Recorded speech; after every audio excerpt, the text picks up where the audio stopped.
Hello and welcome back to the Talking Wolves podcast. I am your host, Matt Cooper, and today I'm joined alongside Dave as a party. Dave, how are you keeping, mate? We were just talking before we come on. You sound a little bit nasally. Had a bit of a cough and cold, are you? Yeah, the last week. I think I sort of mentioned it on the pod last week, but it got progressively worse. But hopefully on the back end of it now, anyway. But yeah, other than that, keeping well. Thank you, mate. Good. And of course, we're joined by Finn. Finn, how you doing, mate? I'm right, thank you. Yeah, fit and well. And well, to be fair, I was blaming my little sniffles at the game on Saturday on hay fever, but it wasn't. It was just raw emotion. I was going to say something else. Don't admit to that on the podcast. But no, yeah, the Colombian cold. The game was boring. What could I? There's nothing supposed to do. No Jord this week. He's a little bit preoccupied with work. He put in the group chat earlier that something's kicking off in the US. So unfortunately, he can't make it. But a penny for his thoughts when we were discussing the Jimenez, Moutinho, Johnny stuff, because probably a godsend for Dave's bleep machine that he's not on the podcast. But I think that's a good place to start, lads. Looking back at the Everton game on Saturday, I don't know, coming into it, I felt like it was a bit of a non-event. I expected to beat them, but Dave, he made a lot of changes. Were you expecting that after the United game?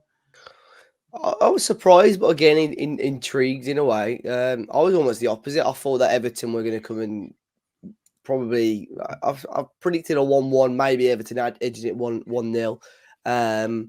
But yeah, I was surprised by the changes, but I'm glad it sort of worked out. You know, there were players in there that probably hadn't been given enough game time in recent weeks. Sarabia, Hwang, who again I thought and put a half decent display, Adama. But yeah, although I was interested seeing how it worked, I think a large part of me thought it was going to backfire massively. But I don't know. I was pleasantly surprised. I actually enjoyed the game up until the 96th minute or whatever.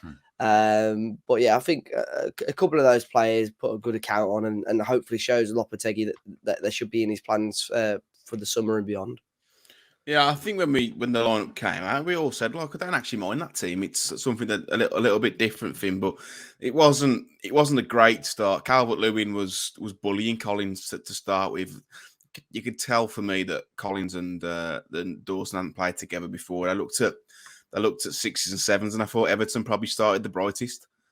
Yeah, I was of the same opinion as Dave that I could only see one winner, really. I think I said last week after the Man United game, you saw that difference in almost intensity in the teams, and Everton had everything on the line. So quite disappointed by them overall. But as you say, early on, I was looking at like Calvert-Lewin for my FPL. I was convinced. And then those first few chances, I thought, yeah, maybe he's in for a few here. But then you forget that he's made out of Rye Vita and only showed us half a match. But no, yeah, I think they moved Dawson to the left, didn't they? Which I thought they wouldn't have done. And it wasn't the most natural of pairings. Yeah, a few early shakes. But from then on, I think with those sorts of players we had on the pitch, as you say, those changes, Podence, Sarabia, and they're all the ones that are going to try and play that Hollywood ball that didn't come off too often for them to, but also had a lot of technically good players on that pitch. And you had a man that could run in behind. It was a different Wolves. It was very strange seeing Hwang make those runs in behind it. It did seem like a different team. And as you say, positives for next season, hopefully.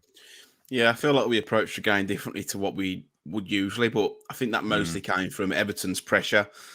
They pretty much set the stall out from the start and gave it a good go. And I think in the first probably 10 or 15 minutes, they were unlucky maybe to not go up a goal ahead. I mean, Calvert-Lewin had a glorious chance with that header. But the goal came completely against the run of play, Dave. And it's Adama Traore doing exactly what he does best. Frustratingly, those moments have been few and far between this season, but I remember you said on the match report that the reaction that if you can try and get that out of him a couple of times a month, then he's well worth keeping on the books. Yeah, that was, you know, Adama like down to a T really, and that's what we need a hell of a lot more of. But throughout, your first 10-15 minutes, there were a couple of crosses which were a bit wayward, some poor passes, and I thought it's going to be one of those games for Adama, isn't it? But I think after that run, it gave him the confidence, and all of a sudden we created some half decent chances for him. But that run was fantastic. I'm really surprised that Everton, especially a team managed by Sean Dyche, didn't stop him a lot earlier and take the booking.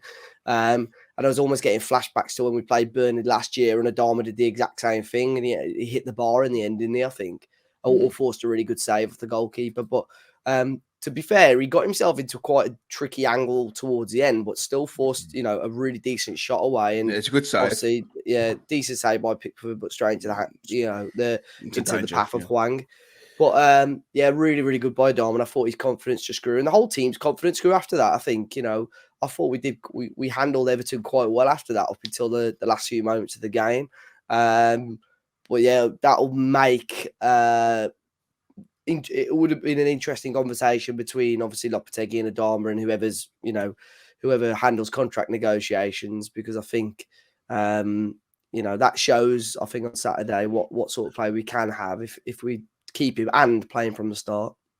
What I've just said there about what you said on the reaction about if you get that out of him a couple of times a month, I think you would if teams do what Everton did and just not bring him down, because he does go on. He probably goes on one of those runs twice a game and gets hacked down. I just couldn't figure out why they didn't stop him early, because Onana and Gay had ample opportunity to bring him down, but decided not to, unless the instruction was let him have a go, because more often than not, he's probably not going to. He wasn't that said that. Yeah, he was a fullback on Sky, wasn't it? They said, "What would you do?" And he said, "I just let him run down the line." Was it Danny Simpson or someone like that?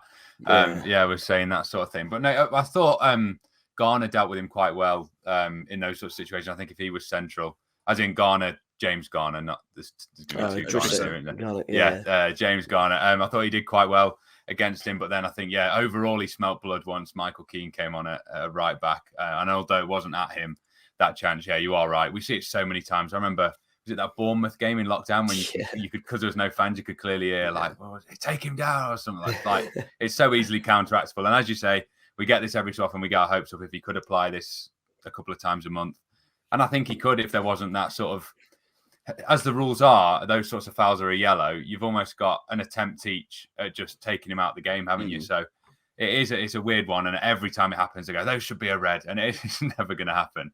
But no, you do. He draws you back in when you think, it's okay if he leaves, like some sort of toxic ex. He's like, well, maybe I can change angles a carrot once again. I've been thinking about you, Finn. I mean, I don't know what your lad's opinion is, but I don't want him to leave. I'd quite happily see him give him a new contract on decent money. He's not going to get the money that he turned down 2 or 3 seasons ago, but I'd keep him. I would, even if it's like 60, 70 grand a week. It's a difficult situation to be in, because I think if you let him go on a free to replace a winger, he's going to cost you a lot of money, I think, unless you're going to rely on Chiquinho or someone like that stepping up, but you're almost entering the unknown with him at the moment. Same cloth though, are they? I mean, I like Chiquinho, but he ain't going to go past players like Adama does. It's a cheat code. Yeah, so I don't know. I think he just needs more assurances that he's probably going to start more matches, which if he can put in performances like Saturday, I wouldn't be against. But for every performance like Saturday, there's like 4, 5, 6 just bang average to poor performances. So we just need to iron that out of his game more. But we seem to have been saying this for the last 4 or 5 years. He seems to be best though when he's driving from deep with centrally. That's where he looks most dangerous. But then you don't know which way he's going to go. Then you don't know what angle he's going to create. Yeah, but I don't know. I think into a player, because I don't think you can. We've tried to go centrally before, but more as like your archetype number 9. Yeah.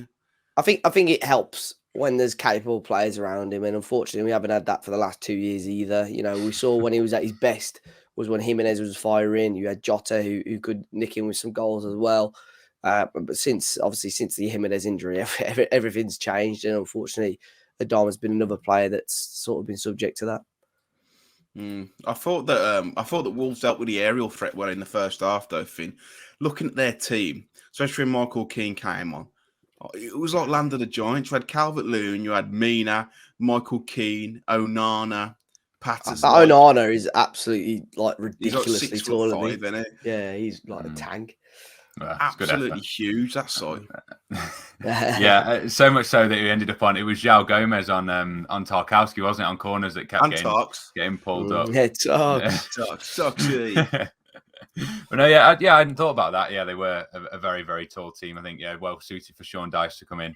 And yeah, I quite appreciate that. I haven't got much to say on it, but we dealt with it well. Well, no, yeah, it wasn't a header of the end goal, was it? It was just absolute carnage. So It should have been dealt overall, we dealt with it. Yeah, looking at that team, that's why I was surprised that Diego Costa wasn't starting, because he gives you that option to defend it from set pieces, and I know he's always on that near post. But yeah, I've seen quite a lot of fans criticise Sarabia after that performance. I don't know if you chaps have any kind of opinions on that. I was talking in the pub after the game. I said I don't think he played that badly. He was a little bit lightweight, but he picked up some good positions, was busy, tried to get involved, and then someone else said he was absolutely awful. So one of those players that I just think splits opinion, perhaps because he doesn't go past players like conventional wingers do. But I don't know. I just don't think, and it's probably, if I'm being honest now, since he's come into Wolves, he had that great, I think it was a really bright performance since Fulham. So a couple of games early on where he was creating sort of the chances to, that led to the goals. But the last few performances, albeit some of them have been like cameos, have been quite forgettable. Like, genuinely, I can't remember a specific moment from Saturday's game where I can praise or even berate him. I just don't remember him getting involved in the game huge amounts. He picked up the ball, and there were a couple of opportunities, I think, first half. It confuses me because we were shooting South Bank in first half as well. So I always think which half was which. But I think the first half, he had a couple of opportunities where he was trying to break forward. But I think it was just a forgettable game for him, again, to be honest. I was glad he started because I think he deserves starts, he deserves minutes. And I'll be interested to see if he gets a start against on Sunday. But I can't remember too much of his performance, if I'm honest. There's quite a few articles citing that he could be one that's moved on in the summer. I mean, it's pretty risk-free to start with, but you'd imagine he's on quite good money as well, wouldn't you? You'd say so. I don't think again at PSG would have been on a fair whack to come to Wolves. He would have wanted to make up most of that wage as well. So again, he's going to be sort of amongst the highest earners, I would say, at the club.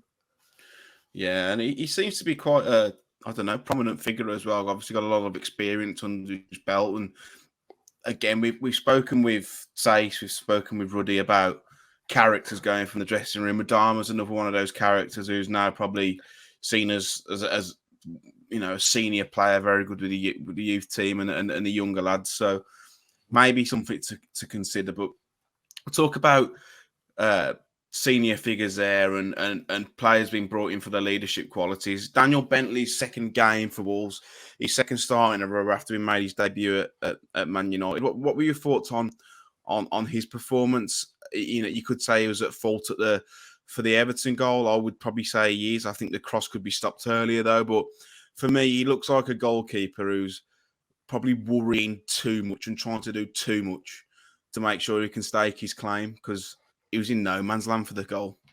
Yeah, the goal was disappointing, but there were a couple of crosses, maybe 5-10 minutes before that. Yeah. Exactly, and it was very similar circumstances where, he was going up for the ball, and a similar sort of thing where the ball almost went behind him and he held on to it. So that's what disappointed me most about the goal. But again, some of his distribution was decent from out of his arms. He made one or two. I don't think he had to make many major stops, but he dealt with most of them quite well. But when it matters most, I think he could have stayed on his line and it would have been dealt with.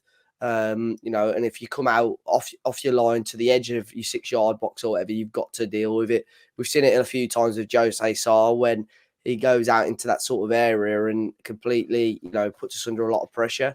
So yeah, that's frustrating. I think you're right though. There's certain elements, probably players in the middle of the box could have stopped it. I thought personally, again, to be picky, I thought the guy who took the initial throw, and I thought his feet were on the pitch as well. Yeah, but the Michael Keane took 2 or 3 foul throws as well, which his feet were up, which was never called on by the linesman. But I mean, I don't think you've even put David Coote's performance on the notes, Matt. But flipping it, like him and the officials were it was a poor officiating performance, and it's frustrating. Well, it's lucky that it didn't really mean much for us that game, but it was a dreadful performance from him. I was I took my mate who's an Everton fan to the game because Budweiser kindly gave us some tickets. So big thanks to Budweiser.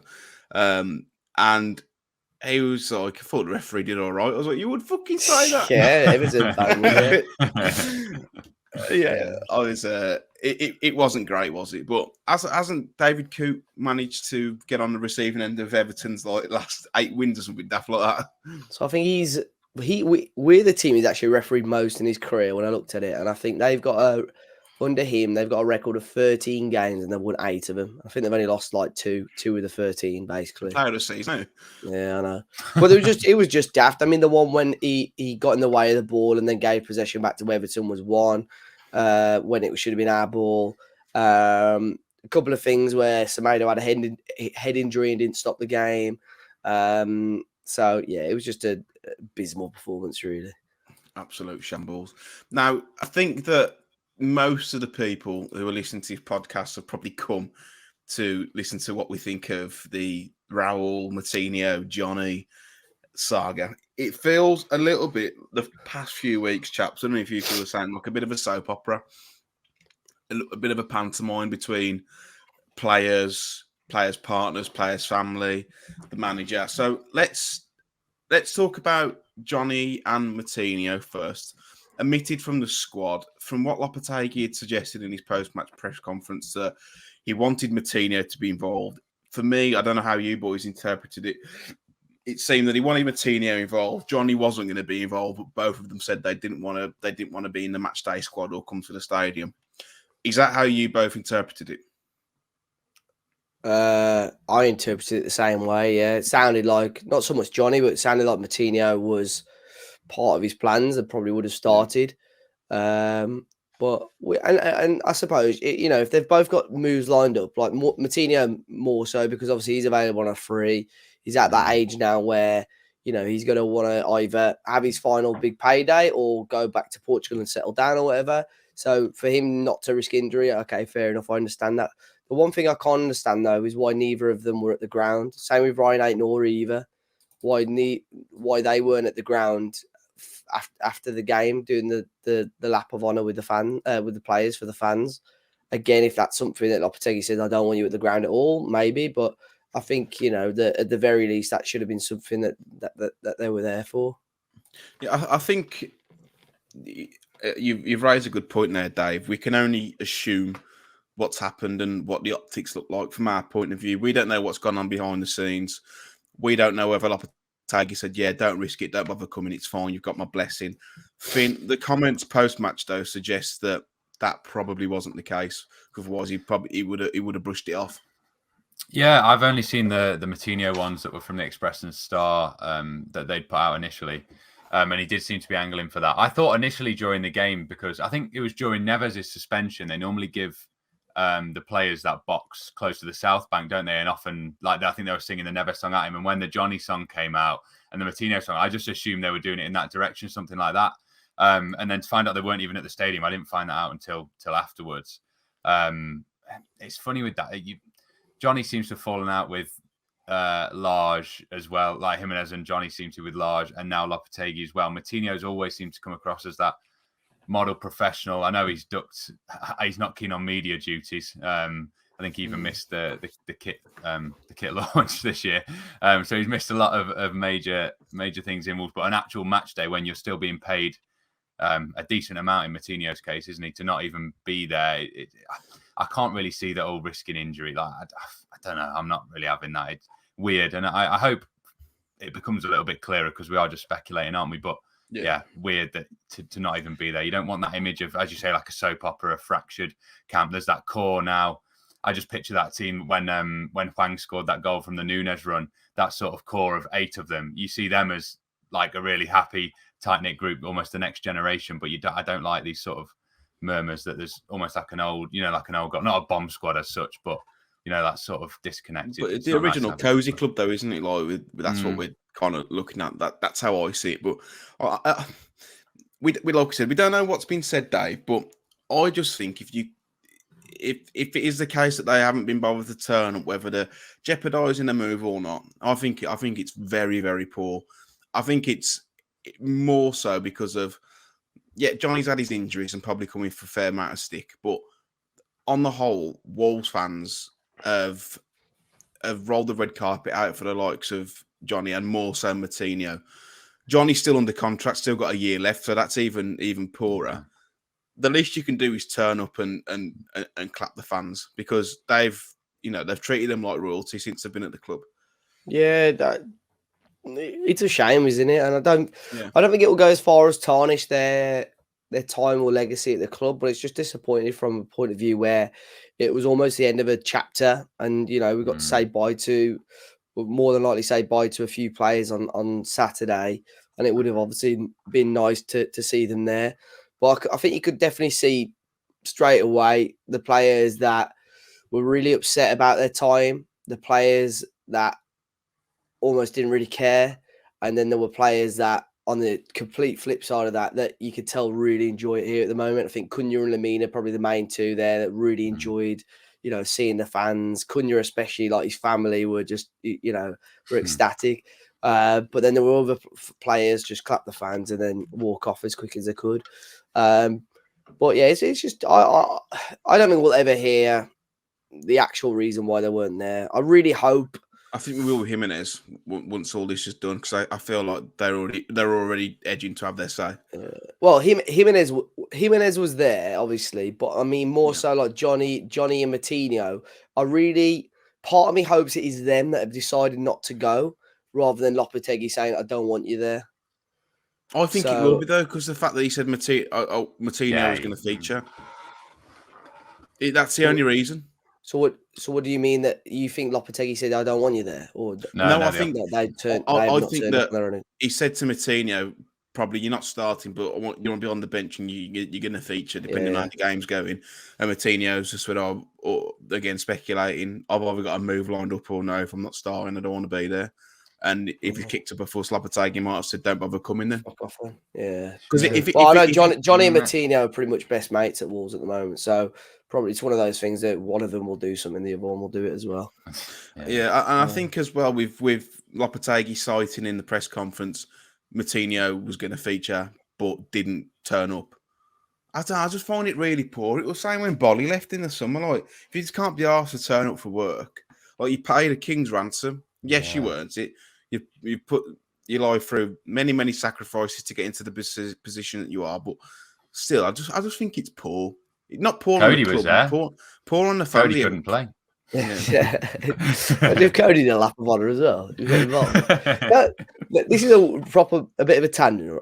Tell me, you two, if you think this is weird, right? So Lib was in Tetnall last week, and I think Johnny was having his hair done. And Max Kilman was also in Tetnall. Max Kilman was also in Tetnall. And Lib was there, like, walking on the high street, and they walked past each other. Now, if you saw two footballers walk past each other that play for the same team, what do you think the reaction would be like? This is so weird because I was there on the same day. And stuff. Yeah, Wednesday, Thursday, something. Yeah. So they walk past each other, not together, but they've walked. Yeah. They're about to walk past each other. What do you think the reaction would be like? I don't know. Maybe if you've been at work with them all day and you know where they were. I suppose. That's what I said. But apparently, Lib said they just went. It's the man. He just went. "You're right, mate," and just walked off. But I just thought that was weird. I don't know. Maybe it's just me overthinking it. Yeah, but if you get like Finn, for example, I know you obviously work with your family day, but say if you were at work with someone in the marketing team, for example, all day, and then you went out after work and had a pint, and they went a separate ways, and you both walked into Wolverhampton to get the train. And you walk past each other, you won't be like, "Yes, bro, how you doing, man?" So you just be like, "Yeah, you're all right. See you tomorrow." Yeah. Especially with them both being quiet characters as well. Like Kilman's like a church mouse. So he's got the vice captaincy. I'm not quite sure.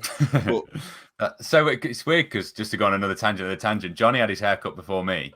So I was the one after him, and then Kilman. But there's this jacket at the moment that like every girl seems to want from Zara. And I had to go on a goose chase around Wolverhampton. And there was one small around Wolverhampton, around Manchester.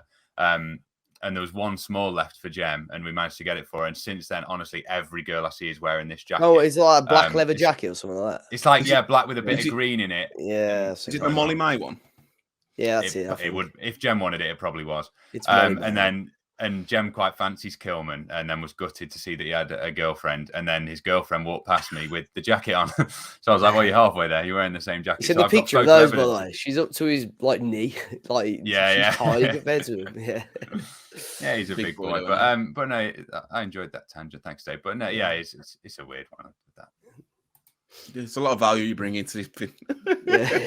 A tangent on a tangent. Superb. Yeah, you might. He's superb. Let's add another. This is normally like the last 5 minutes of the podcast. We brought it forward. So I think we're teasing them. We've still got more to talk. Yeah, we've got loads to find out after the Molly Maid tangent. Yeah. So we discussed Johnny. We discussed Moutinho. Neves now looks like a player who, for me, definitely knows he's going. Like it was embarrassing if you do it 3 times, isn't it? Yeah, cry and then come back. Yeah. Yeah, I think Adama's probably the only one who's not sure. I mean, I'm no body language expert, but I still got a feeling Neves will stay because I don't mean Barca aren't going to cough up the money. Well, someone said this to me in the pub after the game. Where does he go if he doesn't go to Barca? He probably stays. Who else? Who else wants him and can afford him? It's reports in Spain today that Man U want him, but Wolves obviously don't want to sell to a Prem rival. Unless Barcelona will not pay the money unless we spend a stupid amount on one of their other players, which I can't see us doing. And I think because they're sort of almost trying to move away from the Mendes thing completely. So I don't know. The only other name I saw was Arsenal. They said they've got him and Caicedo as backups to Declan Rice if they don't get him, but they're such different profiles of midfielder. It's probably just a wishful thinking one. But yeah, I think. I don't know the reaction, but then the reaction felt very similar to last year. I think you're right. So I don't know. Oh yeah, I don't see who unless Wolves shit the bed and end up selling to a Premier League rather when they realise they can't get the money that they want for him. But this whole player swap deal malarkey, for me it's either cash or he stays because if he doesn't go, he'll sign a new deal. Yeah, I think that's pretty obvious. You don't want to be forced to take players that you don't necessarily need and then don't necessarily want to be here because that is the one thing that Wolves need to move away from now because we've been stung by that 3 or 4 too many times, basically.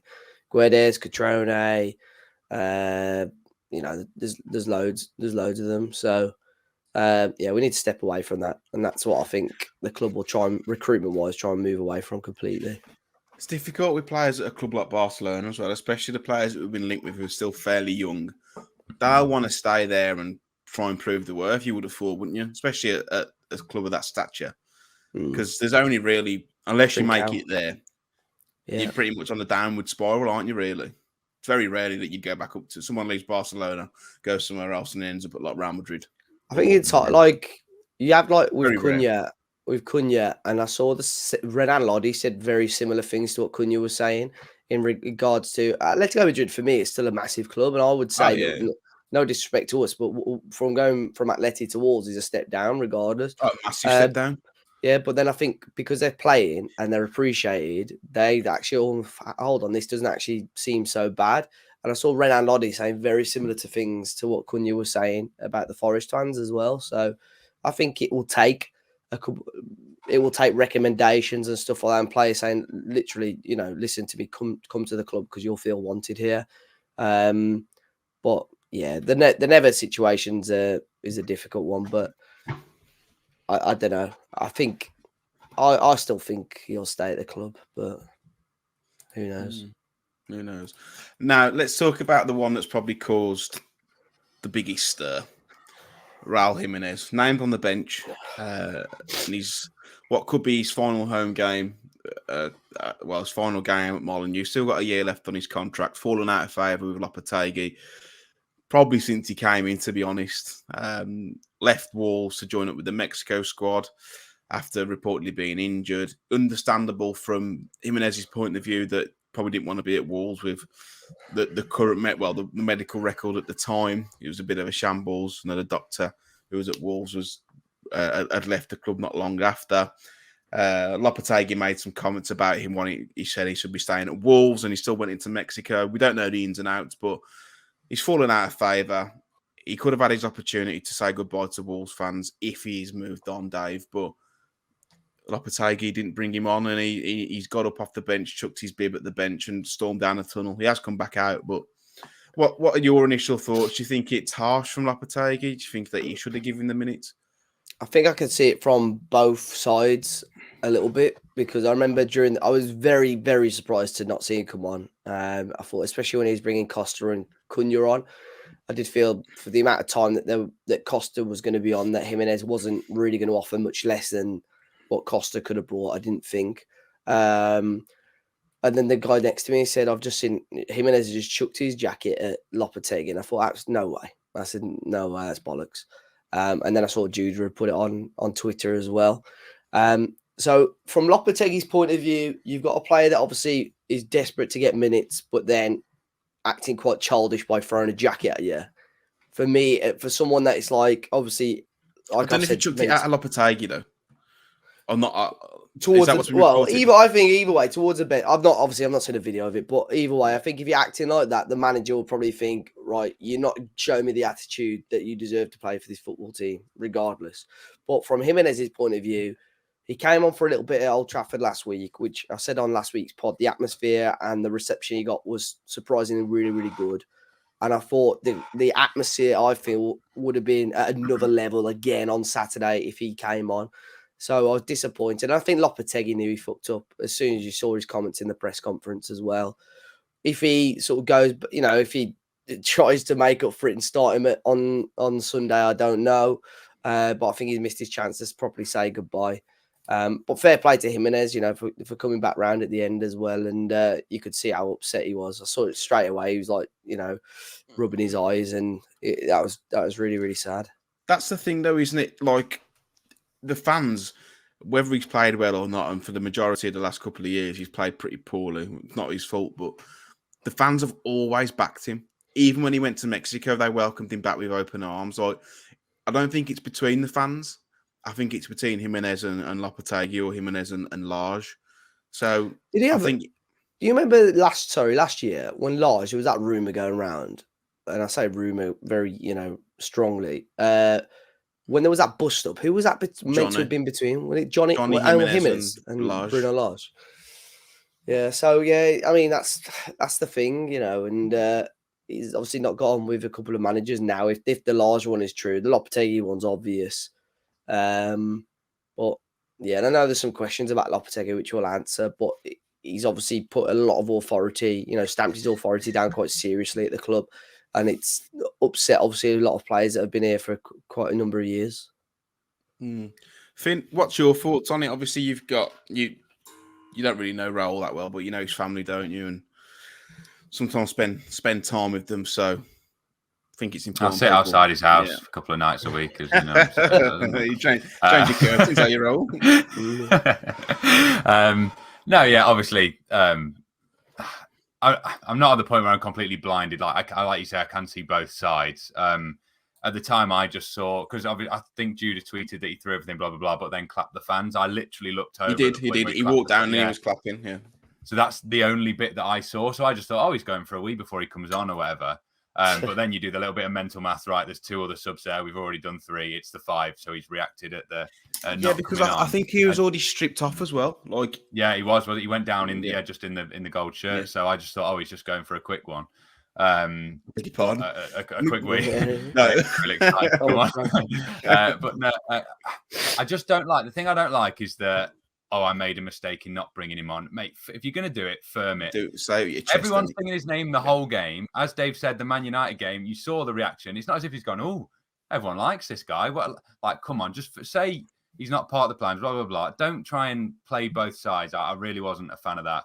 You can see from everything that he's, well, not necessarily him, but family have put online that he wants to say. I think I saw someone put a tweet saying, it shouldn't end like this. And his wife had liked it. So, they're angling for that, then he never wanted to go. But as you say, it is a ruthless business. But I just don't like how it's been dealt with at the end. I think he's literally one of the best players of my generation. Literally, I had 2 dreams as a Wolves fan, and it was to see Wolves at Wembley and see Wolves in Europe, and his goals were largely responsible for that. So to see it treated like that. It's not as if we played brilliantly those last 5 minutes. Just give him the 5 minutes. It didn't mean anything.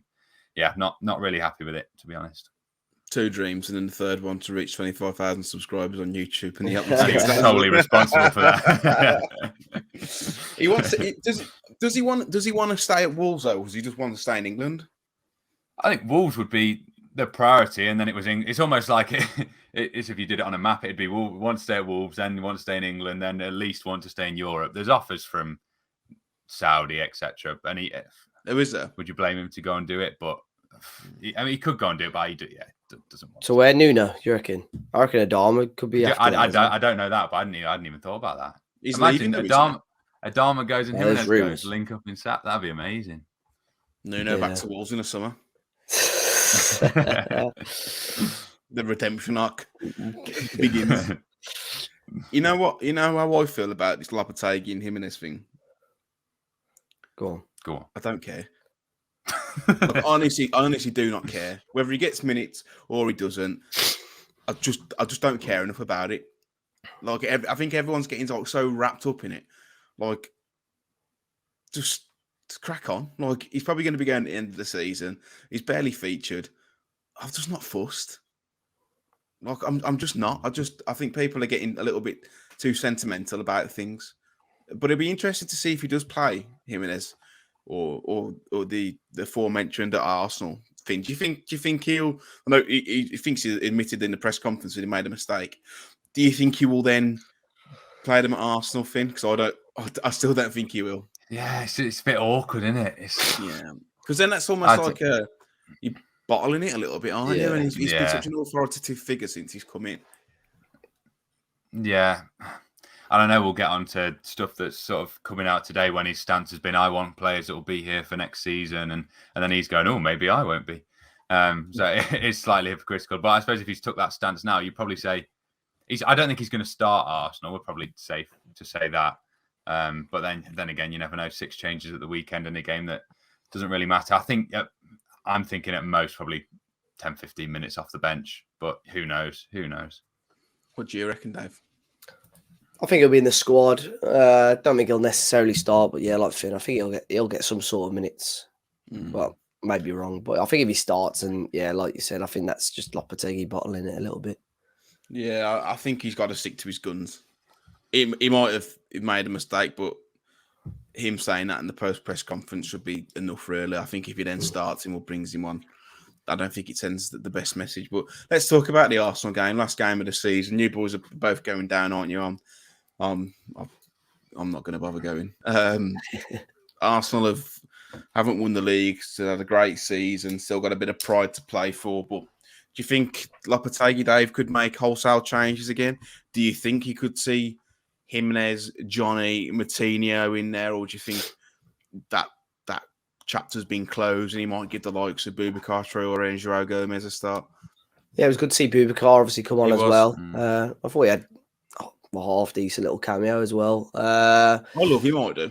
Like, I just think he's a really good player. I don't know what it is. I'll be excited full pre-season because obviously he came very late in the window. He really likes him as well. It took him a long while and obviously had an injury. So I don't know. I think he'll probably revert back to what I would probably say is our stronger 11. The goalkeeper one will be interesting to see if he reintroduces Sarr. But you know, I ain't really bothered. I'd love to obviously get a win there, but I don't know. Arsenal have been a bit shaky of late. But I've just got a feeling, you know, with them being at home, they'll probably get 3 points. But I don't know. I don't know. I'm not really. The team that started Saturday, I enjoyed most of that game. But I think if we've got any chance of winning that match, I don't know. I think Adama will probably keep his place. Neves will obviously start. Probably bring Kilman back into the back 4. But yeah, I don't think players like Johnny and Moutinho, I don't think will be in the squad again. I think Bentley will keep his place just because he'll give him another game to look at him, and then you can only say fair's fair. I've had a look at you. You've been all right, and then I'll make a decision. I'd bin them both off. And me. Yeah. And me. Bentley all right as a backup, but I wouldn't go out my way to keep him as a number 1 next season.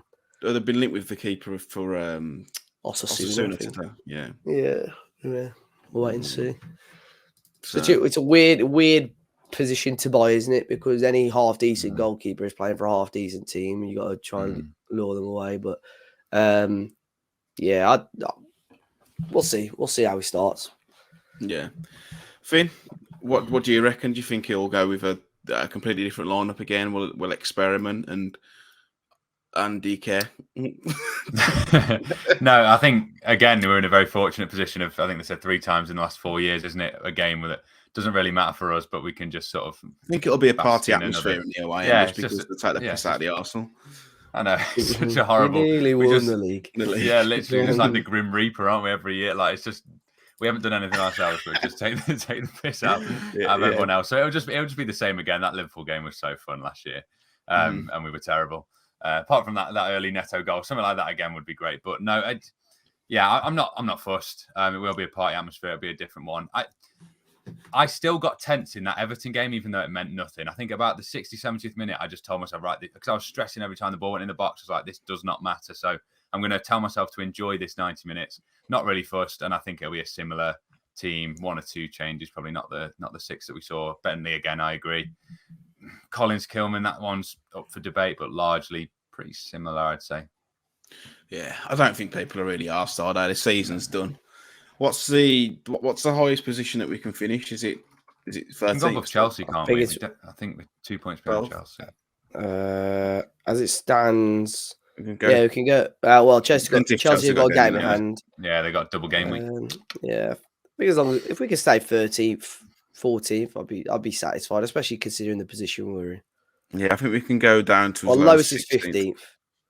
No, we can't go beat Arsenal 16th. About 10-0, we could do Palace. We could get 11th if we. Yeah, that'd be a good laugh at. Yeah, it would be.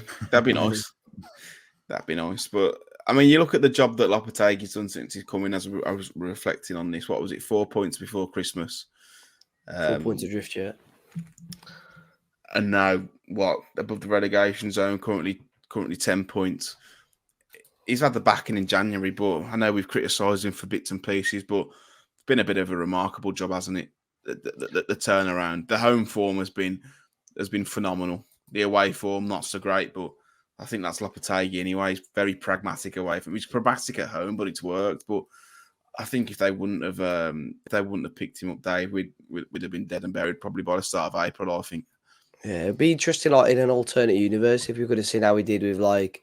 There's an FM series in there for you, mate. I was going to say, boot it back up, Dave. Michael Beale or Peter Bash. But no, he's done a brilliant job. That's what upset me a little bit on Saturday, the fact that we dropped points at home, and conceded because we were on such a decent run of clean sheets. But yeah, if we can replicate that home form again next season, improve the away form a little bit, we should be absolutely sound, shouldn't we? So, I think just the one thing you sort of alluded to earlier with the sort of the big characters leaving again. Obviously, we had that issue last year, and it feels weird because a lot more of these players are sort of out of favour, but you're still going to possibly lose Moutinho, Jimenez, Neves, Johnny. So I just don't want to repeat of that. But at the same time, you've now got Craig Dawson, potentially someone like Dan Bentley still there. Lamina obviously brings a lot more experience. Cunha as well. Cunha, Costa might still be there. So yeah, I think hopefully we'll be okay. I hope so. There's been a few murmurings in the press over the last probably week or so, actually, off the back of the Liam Keane article about Wolves having financial fair play struggles, which, if I'm totally honest, I don't buy. I think from a financial fair play point of view, we're fine. Perhaps have just changed their strategy of we don't want to throw loads of cash at it. We need to tighten the purse strings a little bit. I think we're fine for FFP. I think it's just more so managing expectations. Reports from Spain today, Dave, that Lopetegui is considering his future and has interest from other Premier League clubs and needs backing in summer. What's your thoughts on this, Dave, before I come to you, Finn? Do you think these are true, or do you think it's Lopetegui getting a message out to the board saying, look what the job I've done, back me, or I'm going to go? It's funny, isn't it? We see it every summer with like players' agents and that either trying to force a move or trying to force a club to give their player a new contract. And it seems like it's probably sort of what you've said there, probably Lopetegui or people close to Lopetegui. I have no doubt there'll be clubs sniffing around him. There was a very soft link with Spurs last week. I'm sure there's clubs, in and around Europe that are going to be interested in him. So we have to back him. I don't think the club would have been, back in January, regardless of how much the club spent, they knew what financial situation they would be in this summer. They're not stupid. You're going to have a projection or a forecast for the next 3 or 4 years. He doesn't just hit you in the face and think, oh, bloody hell, we've overspent a little bit there. So, yeah, in January, turn the floodlights on after 7. Whoops. January, they would know. But I think we've had this every summer, probably for the last 2 or 3 years. I remember Scott Sellers saying the same thing last year about being self-sustainable or sufficient or whatever. And I think, like you've said, it's probably managing expectations. Going into the summer, not promising fans that we're going to spend tens of millions again, unless the funds come available, and then all of a sudden we're going to be pleasantly surprised and happy again with the market. You don't want to show a bit too much leg either, do you? No, exactly that. Come out and say we're going to give him a war chest. You can add another 10% on. I think that was. I know how Newcastle United have done brilliantly this season, but they actually haven't spent a ridiculous amount of money. And I think that was because every time they went to look at a player, clubs were quoting them like 20, 30 million pounds more than what players are worth. So that's what you've got to be careful of. So, yeah, I think we'll be okay. I think he's still, yes, he's going to need reassurances, but I think we should be absolutely fine. And you know what? I've read that Liam Keane article a couple of times, and I know it got some stick, but I think a lot of the information in there made sense, whether you agree with the financial fair play or not. But the actual stance, if it's true that the club want to take, makes sense. You want players that are going to be here. You don't want to be spending stupid amounts of money anymore. Although Fabio Silva may well become a £35 million player, to spend that at the time, in hindsight, was absolutely stupid. Guedes' deal was stupid. So they just got to be more sensible. Everyone's looking towards sort of the Brentford and Brighton model now, aren't they? And that's probably what everyone outside the top 6 is going to be looking towards. That Liam Keane article I thought was fantastic. We're going to have him on the podcast hopefully next week. But that info, I don't know what Liam's sources are, and neither would he ever tell us. But it's obviously come from the club. For all of a sudden, and Liam's had some really good exclusives this year, but I think the Steve Madeley article was a little bit similar the day before, and Liam released that one. The club have obviously said something to them. They want something to get out.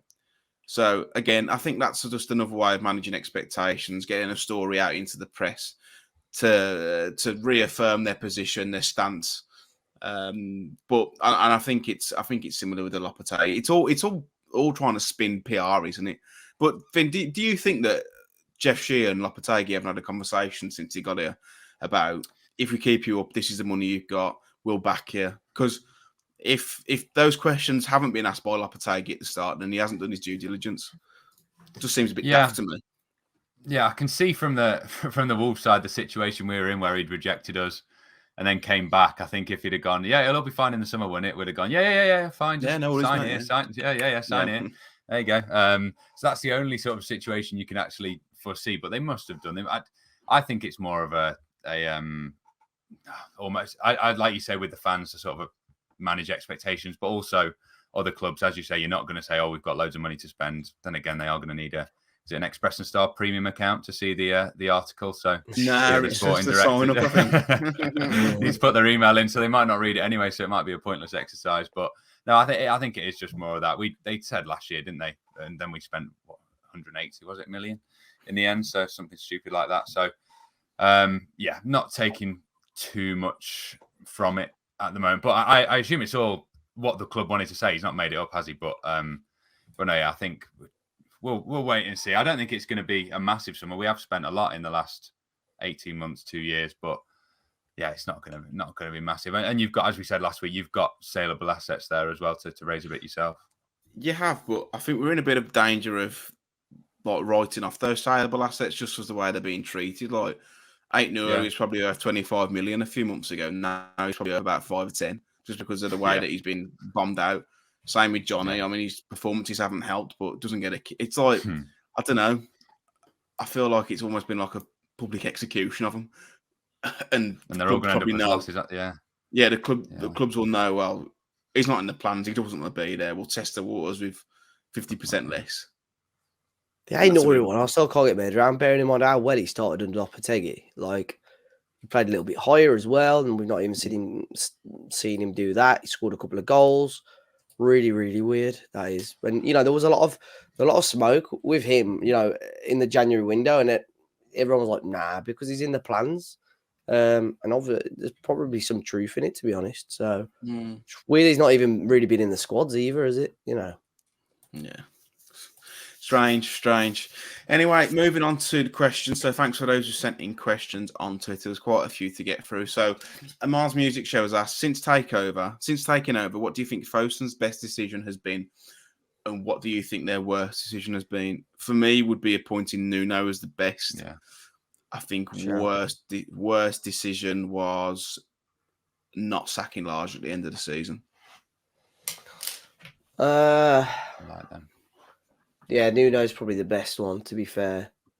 You could pick out like signings as well. I think Neves, obviously, was unbelievable signing at the time. Playing Elvis pretty much.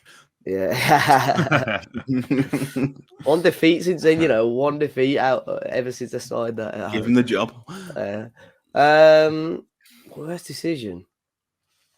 Probably not capitalising on us being in European football. Ooh, it's a good one.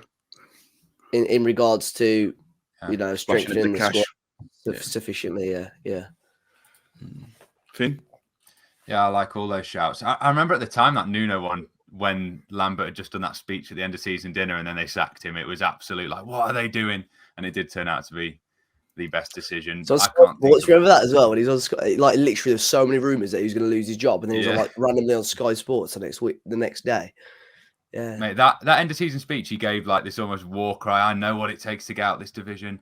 If you're with me, we'll do it. And then literally 2 days later, it was like fucking Paul Lambert, man. That just seems like a meme. Like it's not even a real thing. Yeah, because it was 3 managers in a season at that point. So it was like, oh god, they don't know what they're doing. But yeah, I felt bad for Kenny Jackett at the start of that season. Well, I think Kenny Jackett would have actually we wouldn't have been in the trouble that we were in. I don't think, but no. But that's definitely, I think that's unanimously the best. And I like both your worst shouts. I can't think of another. Maybe Castor because of my wonky hoodie. I'll never forgive him for that. But no, I think, you hit the nail on the head there. I think that the European transfer window killed us a little bit. And I see the Bruno one as well. Oof. Yeah. Both of you. Little nod to Madri on tap as well in the North Bank. One of the best decisions. Adrian has asked, will there be another Ask Wolves this season, or has it seen its days at the club? I don't know, but we can ask. I don't think that. I think it would have been out by now. We can ask Wolves. I think it'd be out by now. Yeah. Normally. Yeah. Let me see very quickly. I'll see when the last few were out, or when I hit the reaction videos. Nah, and normally they ask fans to ask questions, don't they, as well? Yeah, that's normally way before. Ask Wolves. I'll say that 11 months ago. When was that then? I think it was on the 31st of May, so the end of the month. So it's just after the season finished. There might be then, I don't know. Probably would have been filmed by now, though. Yeah. We'll find out. Yeah. Rich has asked, are we expecting Kalajdzic and Chiquinho to be somewhere near fit for the new season? I expect both of them to be fit for the new season. Yeah, they'll be. Chiquinho's back in training now. So start of pre-season, he'll be available. And Kalajdzic, I don't think he'll be far behind either. No. Both be like brand new signings. Oh, I love it. Absolutely love it. Paul Gitos has asked, if Neves goes to Barcelona as a player swap deal, which players would you be interested in seeing down the Molineux? Obviously, sensible suggestions only, please. Oh, fucking hell. Let's say I could see Frankie de Jong in old goal, to be fair. Was Dembele. That's going. I've never seen that Nico guy play, but I've always seen Gonzalez link with him. Yeah. There's a Eze. His name isn't actually Eze Abdi, is it? But we always get linked with him. Abdelawi. Yeah. So I trust Matt Hobbs' preference with the January transfer window. If these are the sort of players he was looking at, because also you're going to have to go to that level to get, as we were saying before, that would want to actually be willing to come to Wolves. So yeah, there's no De Jongs, Dembele's, or have they even got anyone good anymore? Lewandowski. We need a striker. But see, he's not. He probably wouldn't come to Wolves actually. But I was always. He doesn't want to leave, does he? No, but I think, those sorts of level players, those players that I've never seen pull on a Barcelona shirt, but it's going to be someone like Serginho Dest. It's going to be all the players out. I'm just looking at the players, the first team now. The squad's quite small as it is, to be honest, as well. So, yeah, your players are out on loan. Dest, Clement Lenglet, I suppose, is going to stay at Spurs or get sold to someone bigger. Titi, I thought they got rid of him anyway. I've slowly... Sorry, Dave. I've been slowly cooking a sort of 5 at the back again in my mind recently, and I know it's not going to happen. But if you got Dest, that'd just make me want to do it. Like, as in, if you had Aït-Nouri, Bueno, Giles, they're all suited to left wing back. Semedo, Dest on the right. Dest barely played for Milan, though, was he? No, but he's terrible defensively. So he's American as well. 2022. Yeah, he's American. They'd like that. Wolves would like that. But... They've also got a player called Trincao that's out on loan as well. Good player in. No, I've not seen too much of any of them. I just got off what other people say. I think Abdi Abdi.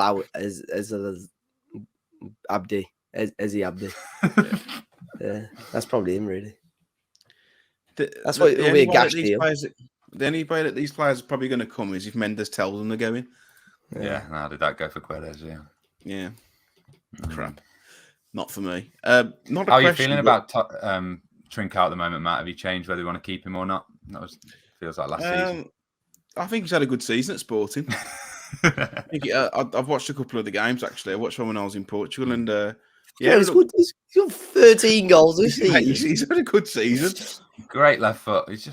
But to be fair, Sarabia scored fucking hundreds there last year. Though. Yeah, he got 20 something, didn't he? We're linked with what's the name as well? With Mendes. Is it Mendes? The Nuno meant. Is it Nuno Santos? No, Nuno Santos. Yeah, it's bloody hell. No, them names around here again. Yeah, Nuno Santos we linked with as well, haven't we? But, he's had him as manager there a couple of years ago. Yeah, he's had a good season, Trincao, but I don't know whether they'll keep him or not. No. Even when I watched him for sports, he just doesn't seem arse, but he doesn't seem arse, but still scores in that league. So. I thought he might go there on a permanent basis, but I don't know. Few wages, I think. We'll see. Yeah, we'll see. Not a question from Purple Firefly, but it's more of a statement. I'd just like to get your opinion on it, guys. Mediocre manager delivering another mediocre performance and mishandling players.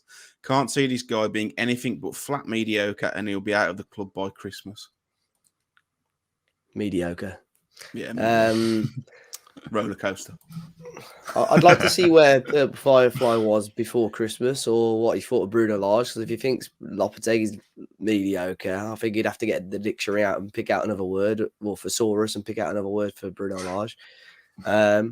Look, he's got us out of the mess. He's, stamped his authority down on a number of players. I think it'll be, as long as the summer goes the way he wants it to go, I think it'll be onwards and upwards next season. Mm-hmm. But he's also not blameless, is it? Like you could say the away form, the constant who hasn't quite nailed an 11. There are things that you could criticise, but I wouldn't probably. He's not the Messiah, but he's done well. Yeah, no, exactly. Yeah, mediocre. And he's not mishandling players. That's just depends which. Time will tell on that. It really. Yeah, exactly. Yeah. Time will tell. The proof will be in the pudding. Freezing Wolf has asked, will Julian still be here 1 week after the transfer window closes? Yes or no, Finn Morris? Oh. Yeah.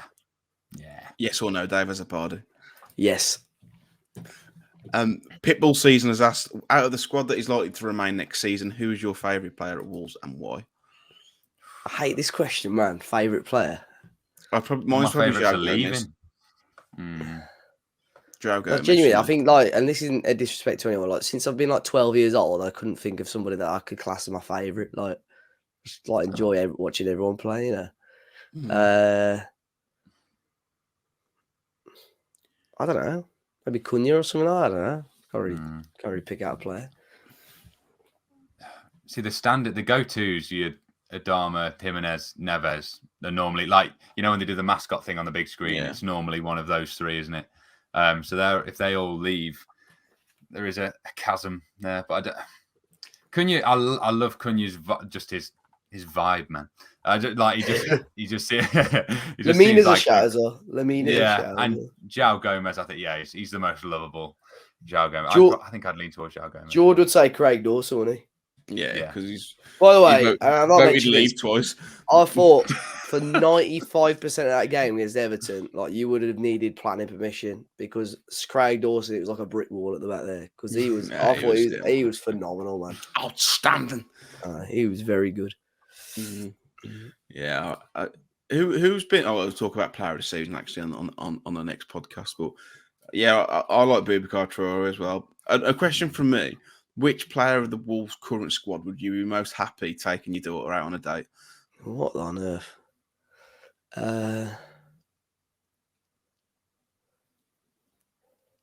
Probably not. I think Matheus Cunha. I think he's Cunha would be respected. He just seems like a nice bloke. Yeah.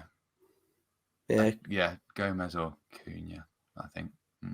Kaladzic, he seems yes, lovely. good shout. Oh, yeah. And again, what was that? What would it be? If the date goes well, I don't want to get armed. He's big, isn't he? What are you trying to say here? That he's hung like a horse or that he's tall? Both. It's not really. I mean, I haven't got a daughter, but that's not really the thing I think about. I want to be protected. Oh my God, Finn! You need to seek medical help as soon as you get off the podcast. You sick bastard. No. Yeah. Moving on. Final question, but it's not actually a question. It's a statement again, but this one's a lot more positive.